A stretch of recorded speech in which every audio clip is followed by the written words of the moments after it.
Welcome, everybody. You guys excited? Yeah. Right on. Welcome, Signal Hill Chamber of Commerce, and welcome, Long Beach Gay and Lesbian Chamber of Commerce. We're coming together in harmony. I got to tell you guys something. This has been a good year.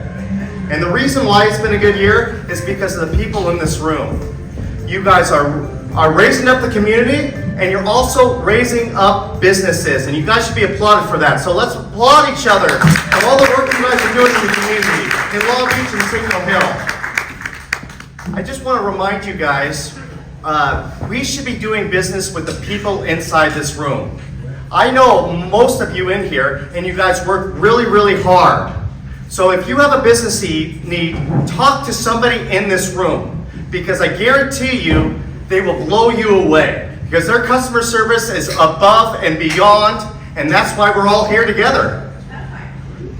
Let's go! Another thing that I would like you guys to do is when you guys network, look to see how you can help other businesses. If you help other businesses, you're going to create raving fans, and as a result of creating raving fans, your businesses will grow tenfold, and I think that is a great thing. So raise your hand if you're a member of either chamber. Let's applaud everybody. And if you guys aren't a member of either chamber, you need to become a member of one of the chambers, or both. Actually, you should become a member of both because there's benefits in both chambers. We pride ourselves in lifting your business up. That's what we're all about, is lifting each other's businesses up.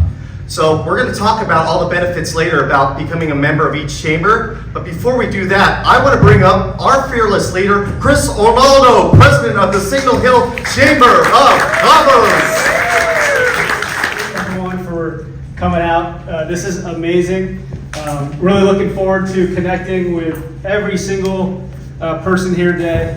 So I wanted to really quick thank a few people for their support for this event and their continued support throughout the year. The Long Beach Firefighters Association, Kevin, who is helping out, setting up, he's on a Zoom call right now, but we want to say thank you. Round of applause for the Long Beach Firefighters Association for hosting us. TGIS, they dropped off the food, but round of applause for them for the amazing food that they're providing. I'd like to recognize some of the city officials that are here. The Mayor, Tina Hansen, she's registered, but I don't think she's here yet. All right. Councilmember Keir Jones, right over there. Our newly placed city manager, Carlo Tamino. Real quick plug. I met with Carlo a couple months ago.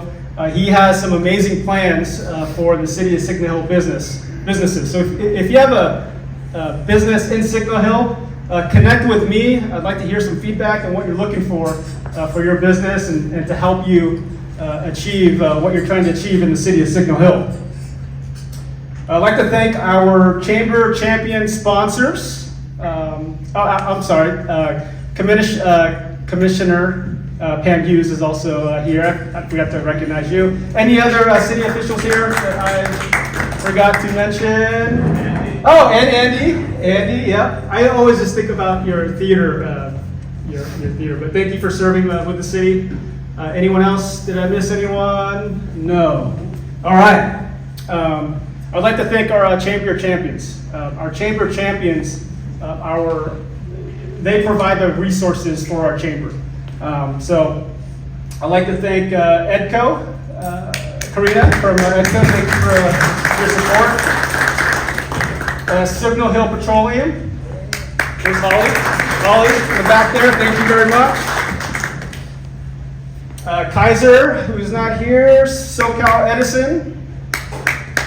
And then there is Long Beach Firefighters Association is also a champion of our chamber.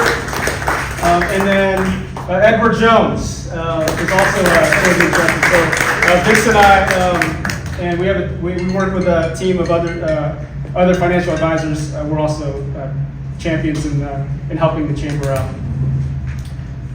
If you're a board member, please stand. Board of the chamber. So Holly, Paul, Dean, Brad, we have Jane, we have Karina, we have Sherry, and we have Terry there in the back. I really appreciate the hard work that our board members do every single day. There's just countless of hours. We don't get paid to do what we do. Other chambers do. Our board is strictly 100% volunteer. So, we do take our job seriously.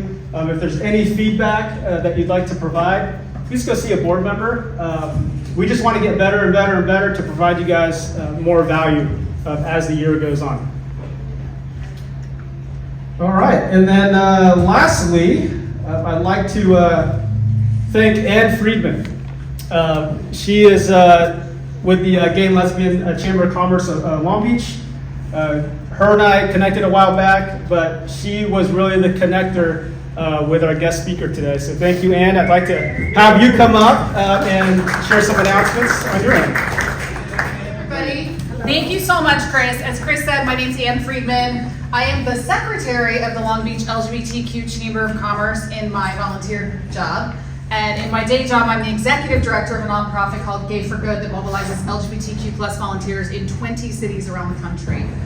So I am really excited to be here today to represent our chamber, to have our speaker here today who is not only amazing, but is a dear friend. So I'm so glad that he's able to make the way from Orange County to be here with us today. But I wanted to also thank the Long Beach Firefighters Association for having us here today and donating this space. I wanted to thank the Signal Hill Chamber of Commerce for creating this space for our two chambers to come together and network. Our president and vice president are at a conference this week, so they couldn't be here. But we're really excited to be able to meet with you. And we hope that we'll be able to do this again, and really would encourage you, if you're available, to check out some of our upcoming events that we have. On March 29th, we're doing actually kind of a speed networking, so think speed dating, but you're going to be able to do your elevator pitch 1 minute at a time and meet every single person in the room. That's going to be, you can find out information about that on our website, as well as our upcoming mixer on April 13th at Syncopated Brewing. We're going to be celebrating the Cambodian culture. And then on April 19th, we are going to be doing a luncheon at Beach Garden Social House where you can learn how to recession-proof your business with Carrie Schultz. And all of this can be found on our website, which is LBLGBTQ+CC.org, or just Google Long Beach LGBTQ Chamber, Gay Chamber, I'm sure you'll find it. So again, thank you so much for having us today, Chris. Thanks, I'm really excited. We've got a couple of our board members here in the room today. Esteban is here, I saw Joe, Pejman, I think Catherine is somewhere in this room. I hope I got everybody. So thank you all also for being here. I know there's a lot of crossover between our chambers, so I think it's really great. We can share a meal together and enjoy this great talk. I'm gonna pass it back. Oh, and last thing I'll mention on the tables are our Long Beach LGBTQ Chamber of Commerce directories. Please feel free to grab those. That's if you join our chamber, that's one of the great benefits. And trust me, people like me, the first thing we do when we're looking for business is open that book up or go online and find the electronic one to see who we want to do business with. So I highly encourage you to consider joining. We welcome allies. You do not have to identify as LGBTQ to be a part of our chamber. So thank you. All right, thank you, Ann. So I have the honor and pleasure of introducing our speaker today. Gideon Bernstein. He serves Orange County. He's currently Principal and Chief Investment Officer at Leisure Capital Management, and his passion is working with nonprofit boards, families, and private foundations to help them achieve their philanthropic missions. Gideon has served as a board member of numerous charitable organizations and as Vice President of Investments and Chairman of the Board for the Jewish Community Foundation of Orange County. He holds designations as a chartered financial analyst, and that is not an easy exam. I think that's the most difficult one to achieve. And he also is a chartered advisor in philanthropy. Giving is Gideon's first book. So I will be giving out a few books at the end of our program today. But before Gideon comes up and speaks, I'm going to go ahead and play a short video, and then he'll take over. I'm Gideon Bernstein, author of the book Giving.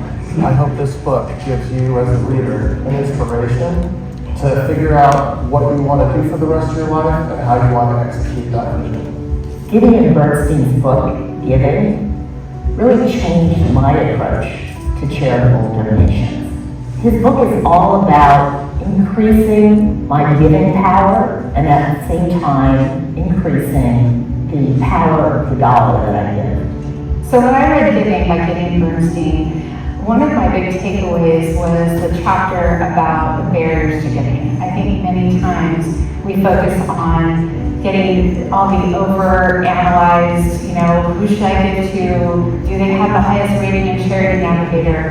And I think his biggest takeaway is just do it. Just give, don't overthink it. I wrote this book to fill the gap in philanthropic literature. There's plenty of books out there that talk about the technicalities of the tax savings, but there's nothing out there that brings it all together on how you can create your own personal vision. Gideon Bernstein's wonderful book, Giving, has certainly influenced my thinking in terms of my own personal charitable giving. One of the things that I intend to execute this year is to use my minimum required distribution from my IRA to use it as a charitable donation vehicle rather than just simply roll it into my funds. I think it makes more sense to give it to the world, and has the benefit of helping slightly in my tax situation. So, as Gideon makes the point over and over in his book, you have no idea as the result. My book has the secret to happiness in it, and what you'll learn really quickly is that the secret to happiness is giving. And the pieces in the book are not only great stories that give you an example of how you can change your giving habits, but it also has worksheets and elements in it that are going to help you to find your purpose, value, and vision for yourself, your family, and other people that you can inspire. As I was reading Giving, I started to think back to meetings I had with my clients where we discussed charitable giving and giving to their family and friends.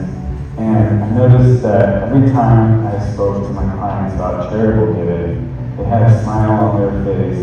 So it made me really think that my clients already understood that giving is the secret to happiness. So when I think about the secret of happiness being giving, I think about giving as more than just a one-dimensional financial way to live. It really is three-dimensional. It's giving of your time, your talents, and your treasure. And Gideon's book really does outline the ways to do that well. When you take this approach of aligning your giving with your values and your passions, it changes your relationship with charitable organizations. It becomes one based on collaboration rather than solicitation. Our world has gone through a lot of challenges over the last 2 decades. And I think a lot of us are on that journey of trying to figure out a way of creating meaning and creating a pathway for us to happiness. And when I discovered that the secret to happiness is giving, I realized that I need to share that with the rest of the world.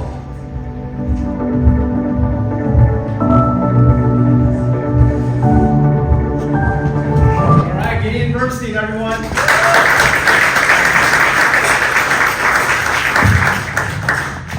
Okay, hello Signal Hill and Long Beach. How's everybody doing? Good. All right, I'm gonna try to get this microphone set up properly so I can talk to you.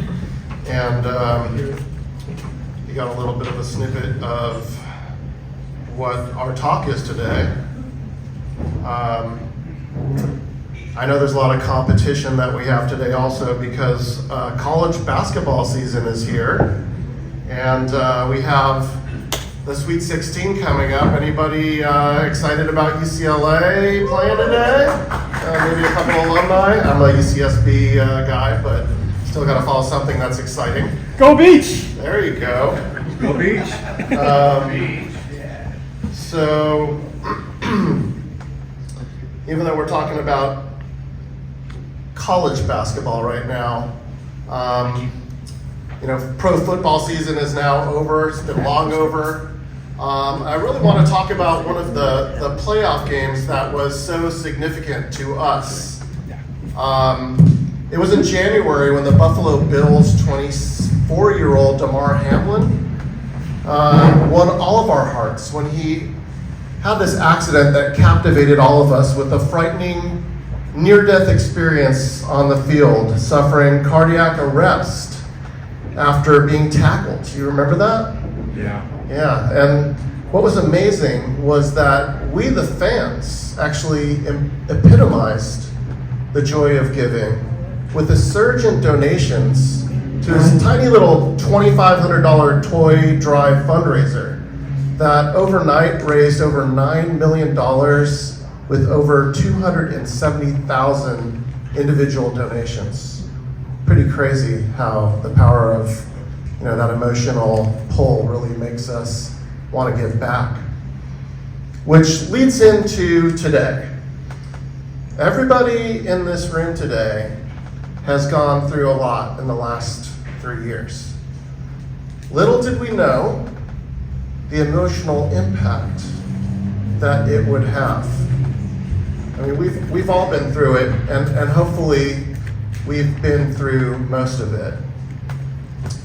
And in the process, we discovered a new aspect of fear.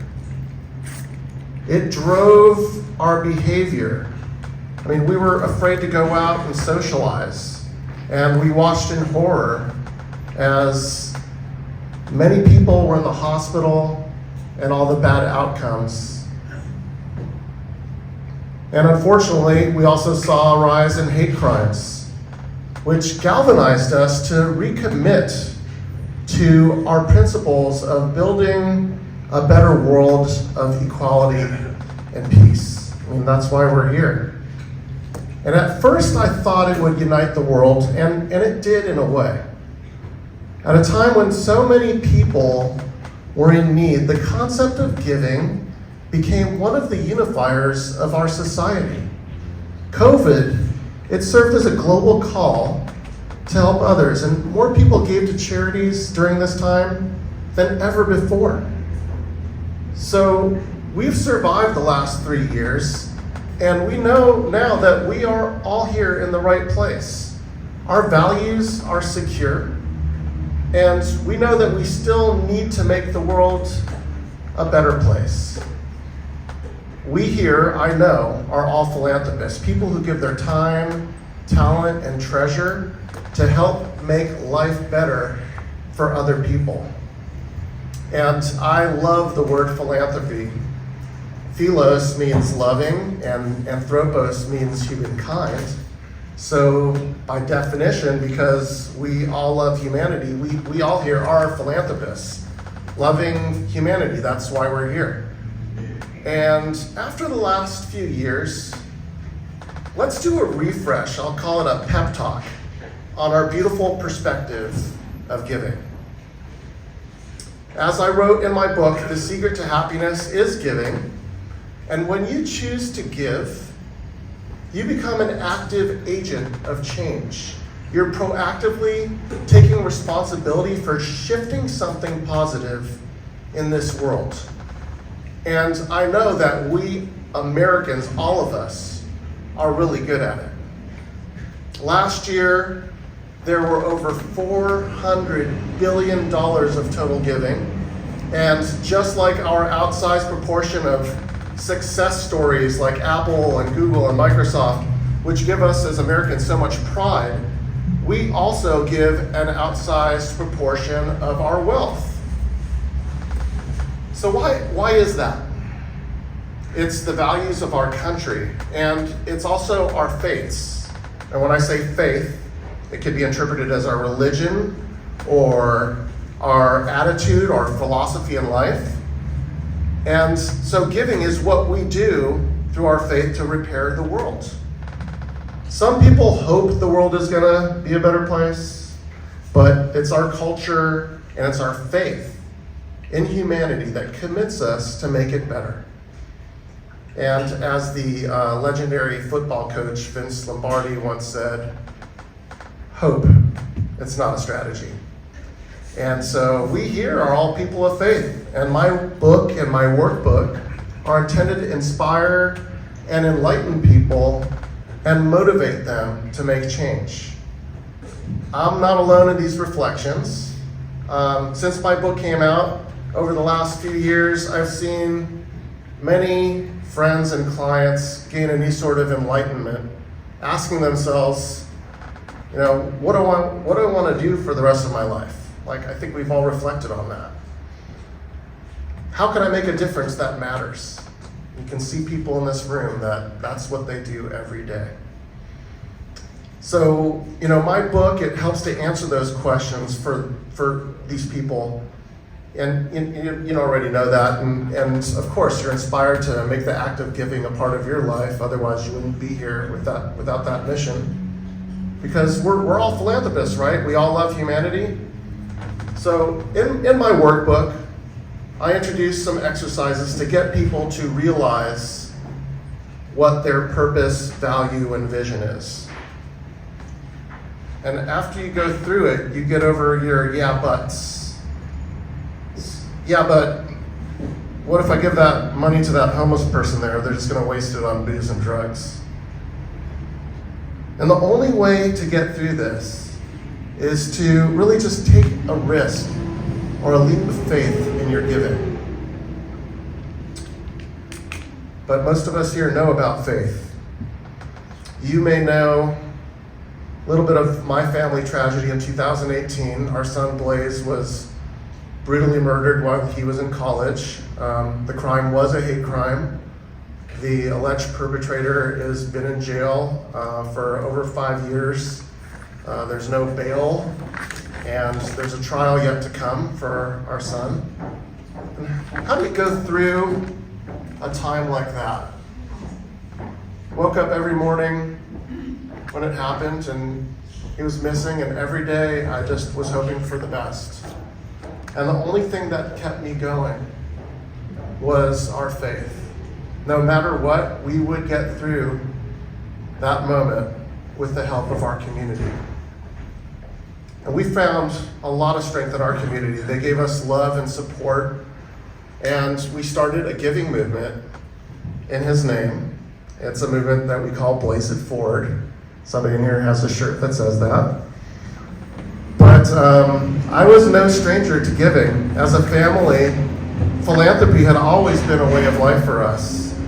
We financially supported causes and organizations that mattered to us, and we encouraged our kids to be active philanthropists in their own ways, giving time and resources to help make a difference in things that they really liked. And in a classic example of the ripple effect of giving, everything that we gave as a family came back to us when we needed help ourselves. And after 2018, motivated by national events, I introduced a philanthropy arm to my company where we encouraged our clients to set up donor advised funds. And for our employees, we set up matching so that they could have charitable matching for causes that they believed in, and it really resonated with them. I also had spent many years as chairman of the Jewish Community Foundation of Orange County, and I'm in a men's giving circle called the Solomon Society, so I've always been involved in philanthropy. But when we were catapulted into the public eye, we were encouraged to honor our son's generous heart through greater giving. The result, that our giving was not just random acts of kindness, but intentional acts of kindness in our son's name. So, in the last few years, we've all had to recommit ourselves to our giving goals. So the next question is, how do we do this? When I talk to people about philanthropy, I talk about the butterfly effect. How a small action has a ripple effect to big actions. And the allegory is that even a small butterfly flapping its wings can cause something as profound as a typhoon. And for those of you that want some scientific proof of giving, it even confirms the joy of giving is the secret to happiness. There's this thing called the endorphin effect, and research shows through MRI scans of the brain that when you give, it actually does have an effect. It stimulates endorphins, and we know that endorphins promote happiness. And also, a side note, not only does giving contribute to happiness, but it also has the same effect on longevity. Giving makes you live longer. If you don't believe me, did you know that if you put money in your trust for a charity or in your will, that your lifespan will automatically increase 10 years? It's true. So just think about that. Right? Good for good, could use that, right? So when I talk about philanthropy, I talk about that leap of faith and taking a risk. So here's a few steps that you can take in your philanthropic journey. Step number 1, take a risk through experimenting. In philanthropy, I think it's really important to experiment. I tell this story. It's called the Benjamin's Breakfast Club.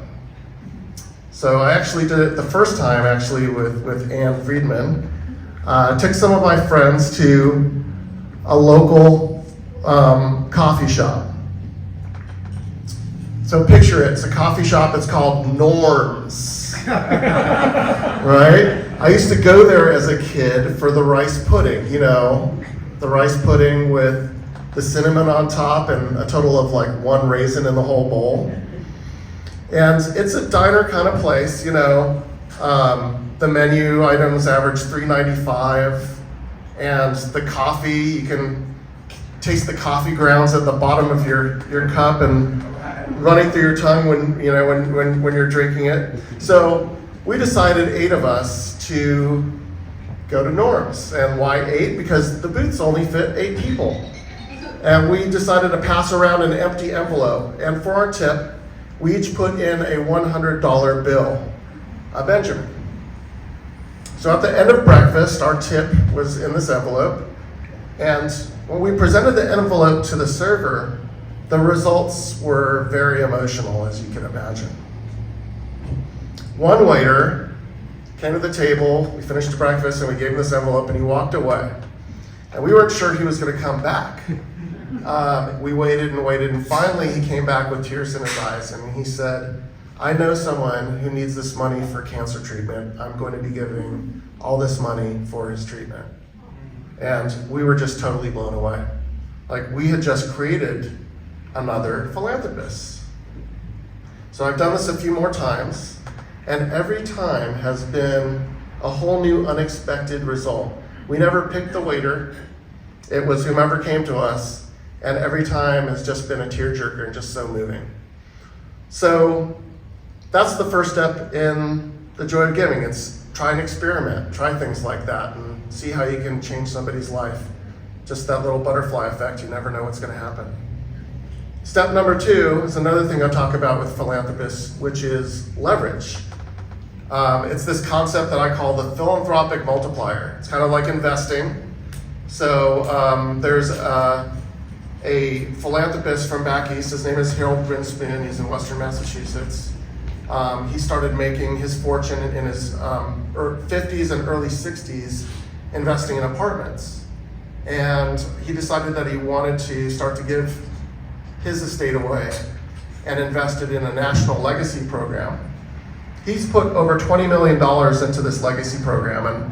And I heard him talk one time. He said, the best investment I ever made was in this legacy program. I put $20 million into it, and I know that the future gifts for this program are now worth over $1.3 billion. So philanthropic multiplier is how you can find leveraging your dollars to be able to make them work more for philanthropy. And step 3 is really simple. It's just a small thing. It's just open the door to philanthropy. for other people. Like we did for that waiter. Find ways to help change someone else's life. So how do we do that? You can open a door to philanthropy through simple acts of kindness. Buy a stranger Starbucks. Pay for someone's lunch. Compliment a coworker. Ann was telling you a story about how she gave up her table for a bigger family at a restaurant they were at. And then all of a sudden at the end of the meal, the other family actually paid for their dinner. So it's just like this ability for people to be able to kind of reciprocate and be able to give back. So if you find ways to make someone's day, that's when you can experience that happiness and that amazing endorphin effect. But you here, I mean, you already know the thrill of giving. You're already here. We're all philanthropists, and we have all pretty much overcome what I say in my book are the 3 barriers to giving. One of the barriers is called the fear of scarcity, that you may not have enough money to take care of yourself, let alone anybody else in your future.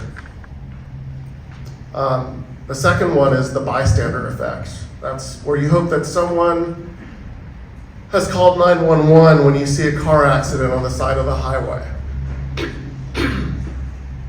And the third one is analysis paralysis.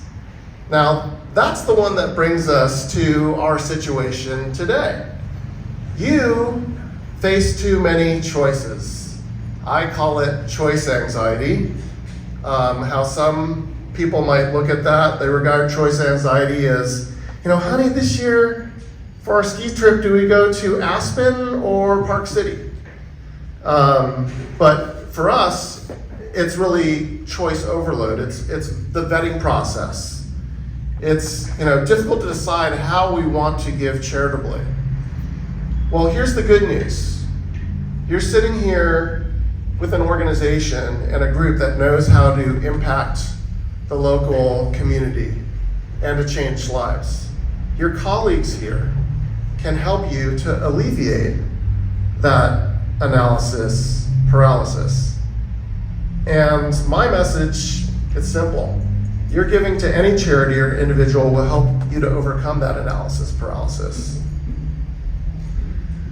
So I'd like to go back to 2 words that I used earlier in the speech.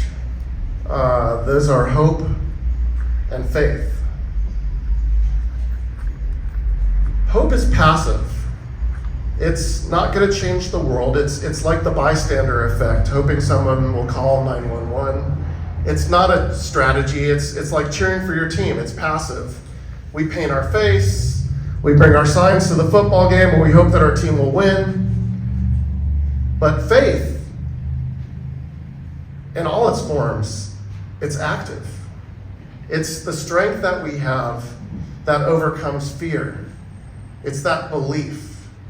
And we all here have that faith. To paraphrase one of my favorite quotes,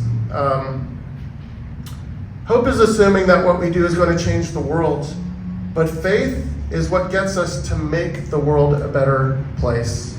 It's our faith that keeps us connected. And it's because of faith that got me through our tragedy. Not hope, but faith. As they say, hope walks through the fire, and faith leaps over it.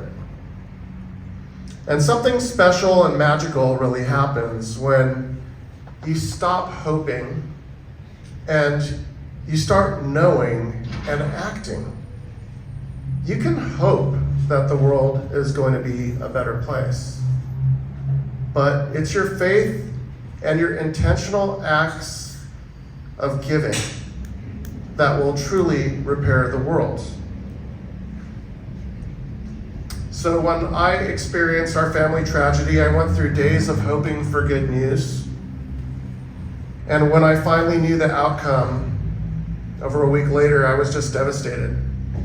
And, it was my faith and the faith of our community literally everybody that lived in our community that helped me to recover. And the energy and the relief that I felt seeing so much giving and kindness was a tremendous distraction from my grief. It gave me purpose. It gave me a tangible result. It gave me newfound faith for healing and for rebuilding my life. And the needs of our global community will always be evolving. And there will always be people hurting and causes that will need all of your help. But remember that when you give, it saves lives. People recover their own faith in their future, as we did. And I'm happy to inspire you to make that act of giving a part of your life's mission. And in turn, you will experience the secret to happiness. Thank you.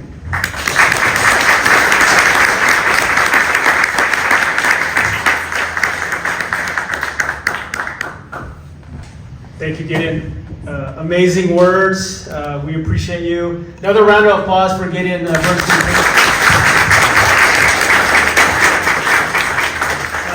I'd like to take a moment to honor those that work in the nonprofit industry. So if you own or you run a nonprofit agency, please stand. I'd like to recognize you. Come on, I know who you are.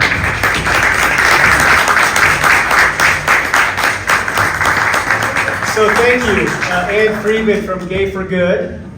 We have Thank you for what you do.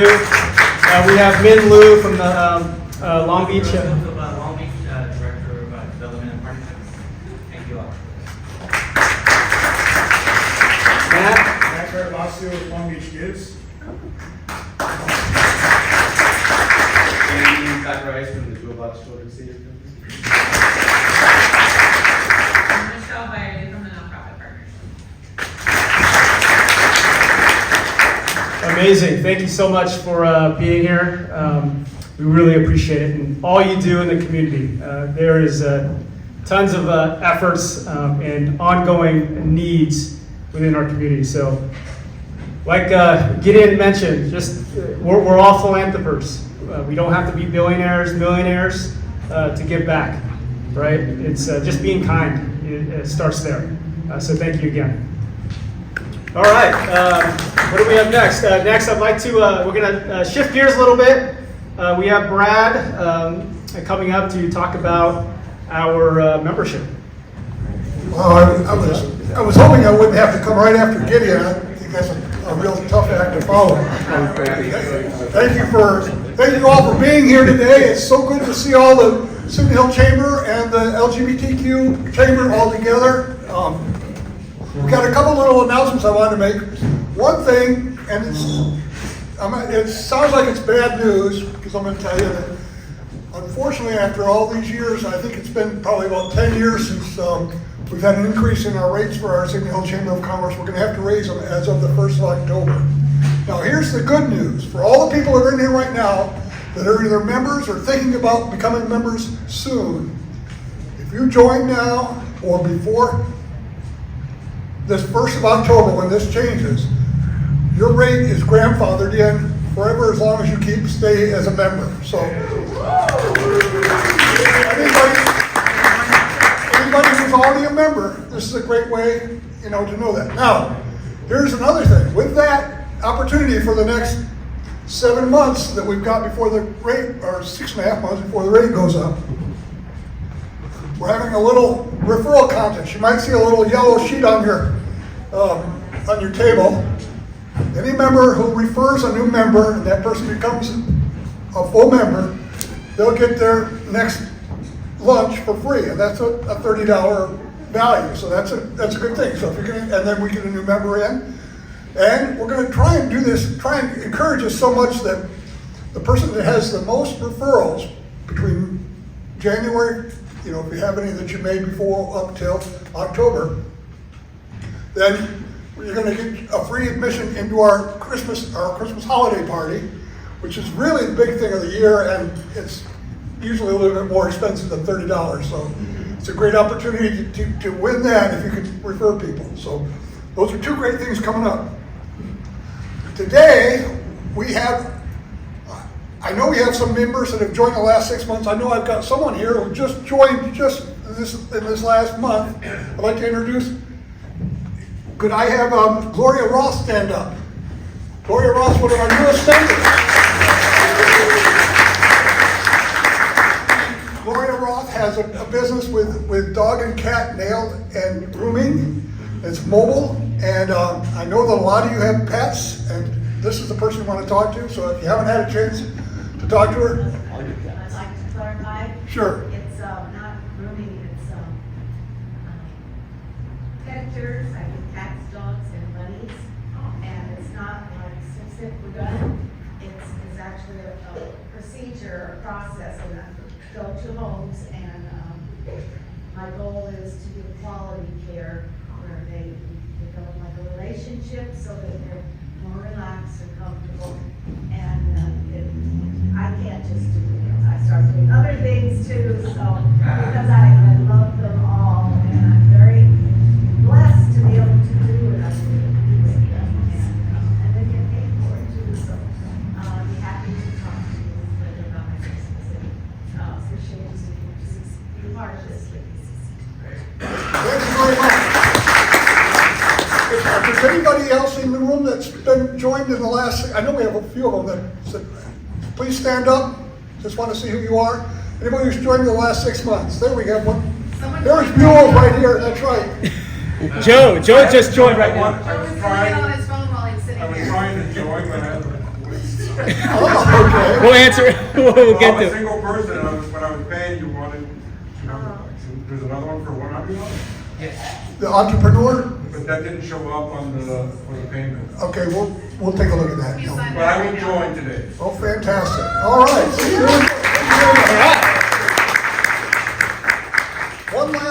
One last thing. Yes. Oh, Vanessa made it. I didn't see her come in. Hello, Vanessa. And Vanessa's in the bank, financial, real estate. I'm actually a real estate agent, but a little bit different. We're starting newsletters that work directly within our community. I do free advertisements and announcements within the community, so I already currently have the Lakewood Village newsletter and Basically Knows It All newsletter.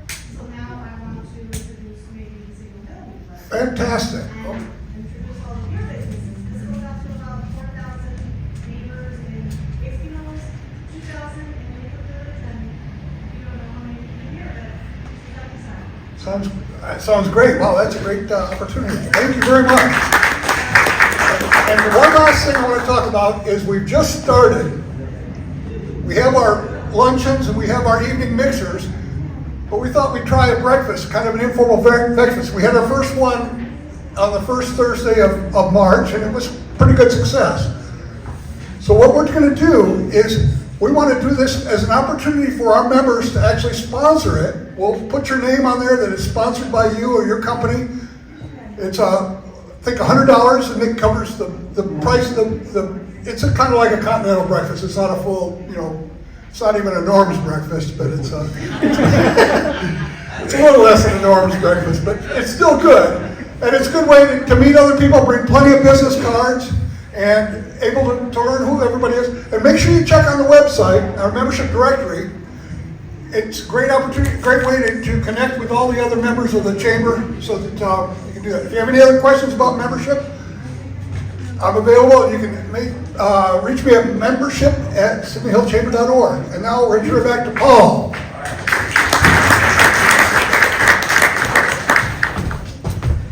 I just got to say, Gideon, that was awesome speech about giving. I think that is so powerful, and you're absolutely right. We're all I can't even say the word. How do you say it? Philanthropists. Yes, we are all philanthropists in this room. So I'm in charge of events, which is awesome. I'm here at this event. Glad you can make it, Paul. Thank you very much for inviting me here, guys. Thank you. Our next event, Brad was talking about breakfasts. So the next breakfast is going to be April 6th at Home Office. It's a great place, right behind Black Bear, right? And this breakfast is going to be sponsored by a couple of our members, Moo and Terry. So that's going to be great. So is it free? Are we doing it free this time? Free, yeah. Free. Yeah. It's going to be a free event. So nothing's better than free, right?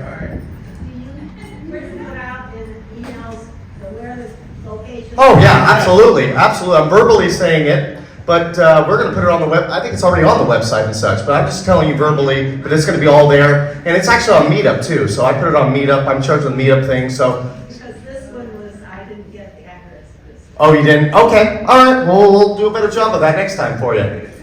All right, and then the next one after that will be our luncheon. That will be April 13th, and Prime America is going to sponsor that. That's our evening mixer. Oh, that's our evening mixer, excuse me. Our mixer is going to be at Prime America, and more information will follow with that.